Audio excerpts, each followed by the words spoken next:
All right, hey now, it's the Rob from 1061. Rob, wait. What? This is post to post.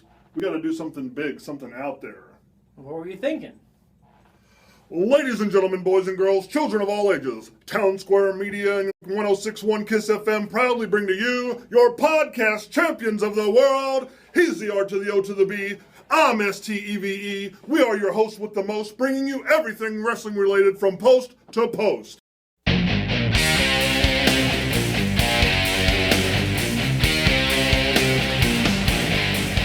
Hey now, it's the Rob from 1061 KISS FM here with my tag team partner in podcasting.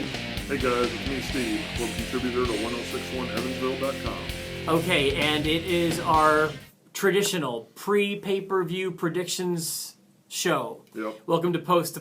We've got a lot to get to today. Hey, before we get started, I got a couple of shout-outs real fast. Okay, sure. A friend Thomas and a friend Tony. Tony watches all the way from Florida via Facebook. Thank you, Tony. We appreciate that very much. And then Thomas is one of my boys here. I'm happy to know that me and you are Thomas guys. Okay, happy to say that. I can shout out a few people who I know are listening every week, too. My friend Jerry in Pennsylvania, my friend Brother John down in Florida, all tuning in every week, and we appreciate those very much. So widespread in Florida, nice. Yeah, we got a big spread, so thank you. All right, let's get started here with TLC coming up this Sunday. Lots of stipulation matches. A few matches gave me a really hard time. In fact, there's one match I'm still wrestling with in my head, but we'll get to everything. Let's start with the U.S. Championship match. We've got Alberto Del Rio, both of our least favorite wrestlers almost of all time, taking on Jack Swagger. The stipulation is a chairs match. Yeah. I believe what that means is it's like a normal match, but you can use chairs. I think it's still pinfalls. Yeah. But I think you're allowed to use chairs. Yeah, I would assume that's what it means. I hope it's not. Let's see who can sit the longest. A musical chairs match.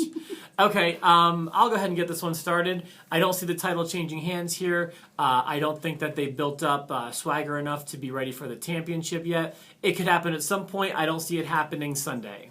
I agree. They kind of teased the Zeb Coulter switching back to Swagger Monday night, but I don't see that affecting it. And with the League of Nations being strong, I see Del Rio hanging on as well. Yeah, by the way, we should remind people that provided we have some disagreements here, the Too Cool Cup of Awesomeness could return to Steve. I guess not technically return because I've had it for the last two pay-per-views now since we've been doing the show together. So I expect it to go nowhere. We'll see where things go. After that, the ECW Originals, which are the Dudley Boys, Tommy Dreamer and Rhino, taking on the Wyatt family in an 8-man tag team elimination tables match. Again, I assume the stipulation means that every member of the team has to be offensively driven through a table. Yeah. That would lead me to think that the Extreme team is going to win. However, I think that a loss at this time could be far too detrimental to the Wyatt family. And I'm going to be honest with you, this one was tough, but I'm going to go with the Wyatts. Unfortunately, I'm going to agree with you. The Wyatts lost to Undertaker and Kane last month, so they really need a win this month. Yeah, they're coming off of a string of big losses, I feel like. So they need some sort of high-profile win, and I feel like this team that's just been thrown together, while it's a bunch of talented guys, and despite the stipulation, which obviously is in their favor, I can see people getting 3D through tables in this match. Oh, yes. I don't see them winning. I see the Wyatt family winning. Yeah. The next match is the one I'm still having a tough time with. It's the women's title match. There's no stipulation involved, just a straight-up match. Yeah. It's Paige and Charlotte, a rematch. And I don't exactly know who I think is going to win, but I'll go ahead and I will say, just to make it interesting, I'm really kind of flipping a coin in my head. I guess I'm going to go with Paige. Okay. Who are you going with? I'm a fan of Paige. I want to go with Paige, but I think Charlotte hangs on to it. I think they're going to complete the heel turn Sunday, and I don't know what that will entail for the future, but she's going to hang on to the title for now. So you think Charlotte goes heel on Sunday and retains the title? Yes, I do. Is Paige a face? Does Paige leave the face? What happens on? I don't know what Paige is right now. Yeah, that's what I was kind of confused about Monday night. The transition between, or the back and forth between both of them. I'm not sure what they want to do with Paige. Paige is a strong character either way. I think Charlotte needs to be a heel. It kind of helps the Diva Revolution. Thank you. The New Year's Diva Revolution. Yes. So you think that Charlotte will win and Charlotte's going to go heel? Yeah, and I think her next story is going to be with Becky, but Charlotte retains and goes heel. Well, I have a prediction that this is going to be the match that determines this thing. Okay. Because I bet you whoever wins this feud between you and I will win that cup this month. All right. So I'm going to say Paige. I don't feel strongly about that, but Steve's got Charlotte. Yeah. And Charlotte going heel. I don't want to see Charlotte as a heel. I don't think she's a strong enough character to be a heel, personally. Paige is doing a great job, too. And I have a hard time with, just a few weeks ago, Paige cutting a promo about Charlotte's dead brother and now her being a babyface and Charlotte being the heel. Yeah. That just feels wrong to me. I don't know. That may be WWE's way of completely backing out of that. I think at some point in time they're going to get back to the 4 horsewomen. Okay, I know a lot of people agree with you that Charlotte's due for a heel turn. I think that's a mistake, personally. Okay. Let's keep going.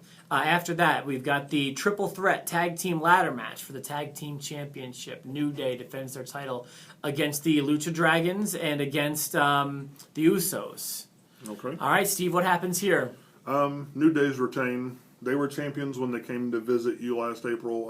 They're going to stay champions, and so if they come to Evansville in February and they visit you again, they'll still be champions. Unfortunately, I don't think for a house show on a Sunday we'll be getting any in-studio interviews, but I don't expect them to lose the title either on Sunday. I expect them to win. Yeah. All right, so we've only so far disagreed on the women's title.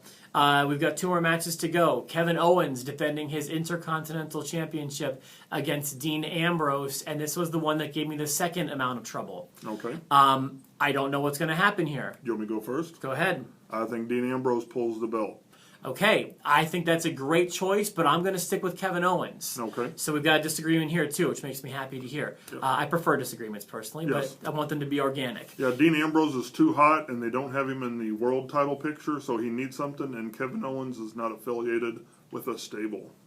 Okay. I feel like there's a lot of potential for a great feud here, but they haven't pulled the trigger on it. I could see Dean Ambrose unseating Kevin Owens for the title, but I think that they'll want to do more than just a soda and popcorn in the face for this feud, personally. Yes. If that's the basis for it, shame on you. You could have built this up to be something big, right? Exactly, yeah. That's all there is to this feud, was soda in the face. Hopefully this isn't over after Sunday night. I just think Dean Ambrose will take the title off of him fast. Yeah, okay. So then we've got one more match to go. Okay. We may disagree on this one, too. We've got the world champion Sheamus defending his world title in a TLC match against the controversial and the polarizing Roman Reigns. Yep.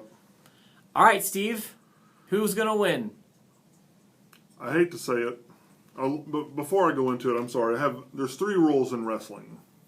1, if Kane fires off his turnbuckle pyro before a match, he loses. Okay. If you pull out a bag of thumbtacks, you are the one that goes in them. Okay. If you have the upper hand in a main event feud going into a pay-per-view, you never win the pay-per-view. Sheamus, I hate to say it, has become a great champion. Whoa. I did not agree Interesting. I did not agree with the cash in, but his play, other than the fumble Monday night where they should have got to the action faster, Sheamus in the League of Nations is working for me. I want to see Roman Reigns win, but Sheamus will retain. I agree. I think Sheamus retains. I think that this has been, under the circumstances, the right decision to make. But I felt that way after Survivor Series. I felt that way when it happened. Yanking away from Roman Reigns was the right thing to piss off the fans and to give a heel run to Sheamus that made sense. Yes. It made sense. I agreed with it. And I think that Sheamus will retain, and I still believe his title run, I don't even know who he'll be facing, but I believe it will be Roman Reigns again at the Rumble, and I think that's where he's going to lose it. Okay. And he's had it, I believe he's had an easy run. Like, the story wrote itself. All Sheamus had to do was just hold the belt, and he was the heel because of the way it happened. And that's really all he did. I don't want to call it it has been a better run than he deserves. Yes. So yes. I'll say that. I can't watch that segment from the last segment on Raw on Monday and say that's a great champion. Yeah. Because it wasn't a great segment. But this has been the ideal situation for him to be the champion in, and I see this furthering the same kind of angle as I screw Reigns again. Yeah. And that's what I see happening. Agreed. So I kind of thought we were going to disagree there, but we disagree on Owens. My heart of hearts, I wanted to disagree, but I mean, really, it comes down to it's a 4-on-1 ladder match, and Reigns can't beat 4 people. So there you go. So we'll watch the women's title match and the Intercontinental title match very closely. Yes. That will determine this. I think we've got some pretty strong predictions, though, and you've got some very fleshed out ideas, so I'm happy to hear that. Yep. We will reconvene on a special Monday episode. And then on Thursday, we will hand out our first annual Posty Awards. Yes. So stay tuned for an exciting week as we wrap up 2015 next week with Post to Post. So for myself, the Rob, and my tag team partner, Steve. For the benefit of those with flash photography, here's a 5-second pose.